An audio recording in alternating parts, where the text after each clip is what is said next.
Hello everyone, welcome to this video. In the following explanation, we will discuss the chapter 1 of the book The Blank Slate by Steven Pinker.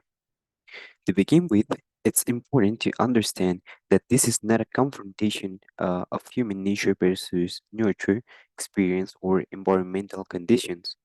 The discussion of this chapter is based on the popular idea that the mind is a blank slate and that all of its structure comes from socialization, culture, parenting, or experience. Pinker argues that the analysis of human nature, it means the biological conditions and the genetic predisposition, is fundamental to improve the diagnostics of the human behavior. So let's check some reasons to consider or that were considered by Pinker about why human nature is being denied. It's important to mention that different institutions throughout history have refused to accept that human behavior might not be only determined by the surrounding culture or nurture. This led to a very resistant desire of separating humans from every other animal and is a strong point of reference to understand why this is so hard to accept. It seems there is a radical view in which acknowledging human nature involves the acceptance of racism, sexism, war, greed, genocide, nihilism, reactionary politics, in the neglect of children and the disadvantaged. Therefore, any claim that the mind has an innate organization strikes people so hard and not as an hypothesis that might be incorrect, but as a thought, it is immoral to think.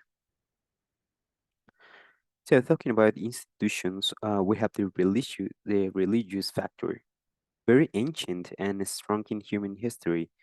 In this case, we have the example of the Judeo-Christian religion, which holds that humans are made in the image of God and are unrelated to animals.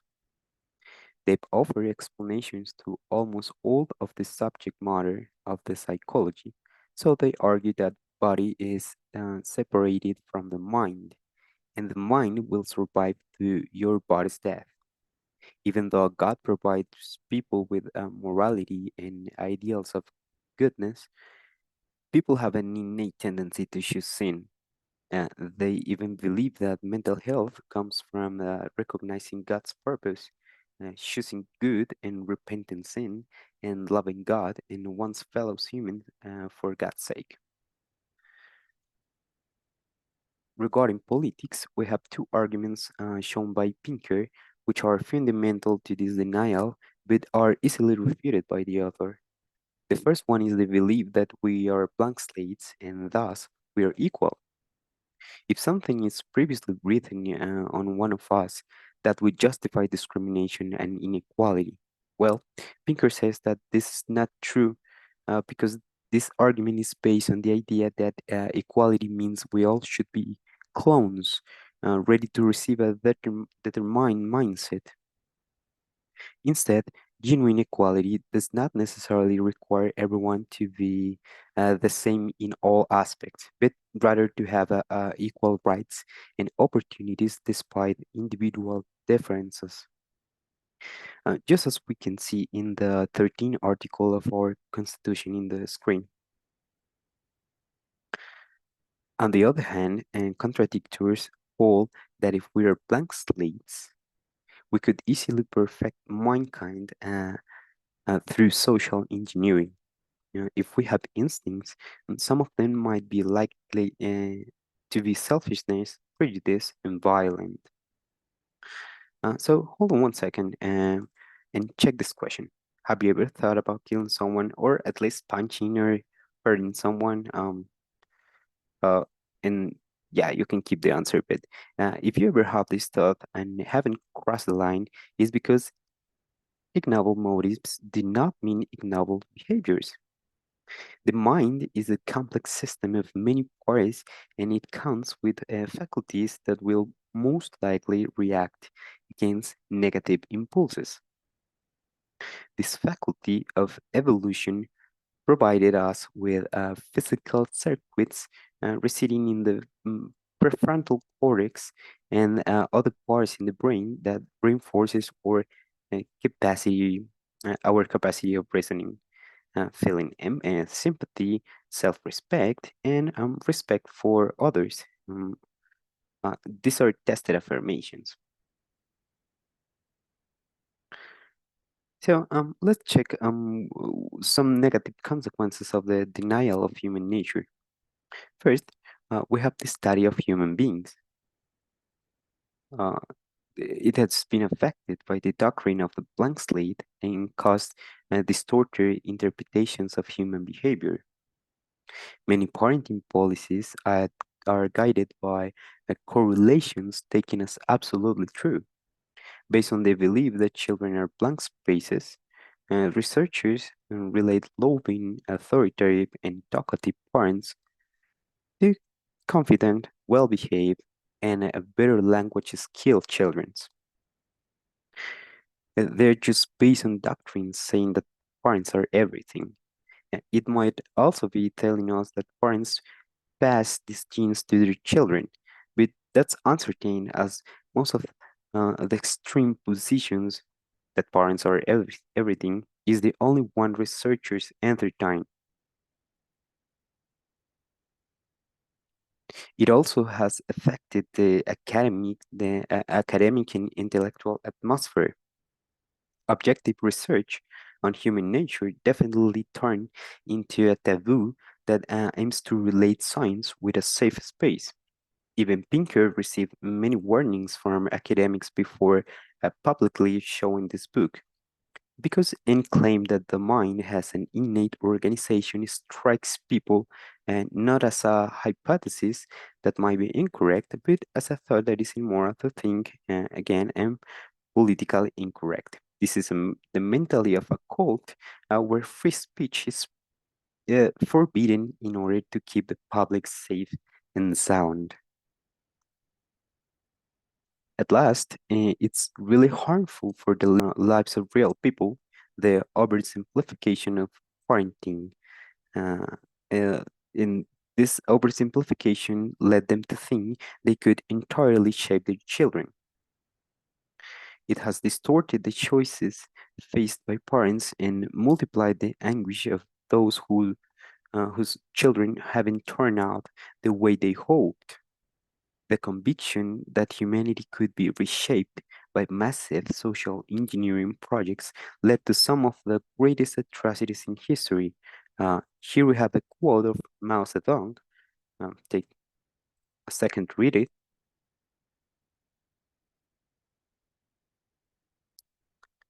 And yeah, after that, 2 million people were massively reshaped from China's countryside, and many more suffered similar consequences along the country. Now, let's take a look on the three official theories. Having into account that religious conceptions of mind and values are attached to non-scientific perceptions, it opened the door for different interpretations of human behavior. The first of them is a blank slate notion that was firstly introduced by the philosopher John Locke as part of the Empress movement. He proposed that the mind is a white paper that's filled by experience only. By this, he opposed to the aristocracy represented by church and the divine right of kings, and imposed a liberal mindset in which any person should be able to acquire knowledge. Then we have the doctrine of the noble savage, inspired by the European colonists uh, and who discovered indigenous peoples in the Americas, Africans, and Oceania. It captures the belief that humans in their natural state are selfless, peaceful, and untroubled, and the plights such as greed, anxiety, and violence are the product of civilization. Rousseau agreed with this conception and criticized the opposite version of Thomas Hobbes, who considered that without a controlling power, humans in their natural state would live in perpetual war, and the only escape is to submit to any authority. This debate extends to the nature of individuals at birth, whether they are born with inherent goodness, noble savage, or a potential for nastiness, Hobson's view.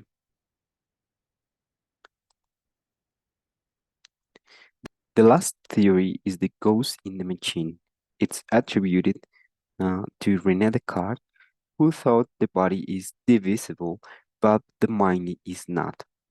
It was sufficient for him to think of mind or soul as entirely different from a body that could be physically dismantled.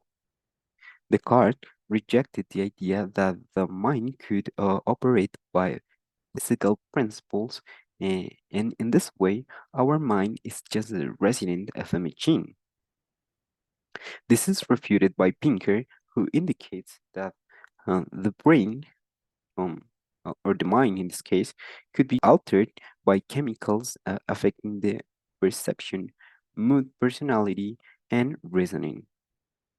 That certain damages can eliminate parts of a person's life, even abilities that person had.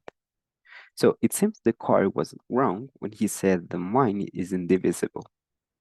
And finally, after many attempts, no one has succeeded in communicating with death to confirm the survival of any mind. Uh, and so let's go with the conclusion. I just wanted to remark that this is not an attempt to claim that genetics are the sole factor, but rather to supplement this research and provide humanity with a more nuanced understanding of its behaviors and mistakes, regardless of the action we choose to take. Stephen Pinker closes his video and this book, this chapter with this phrase: "Man will become better when you show him what he is like." Thank you.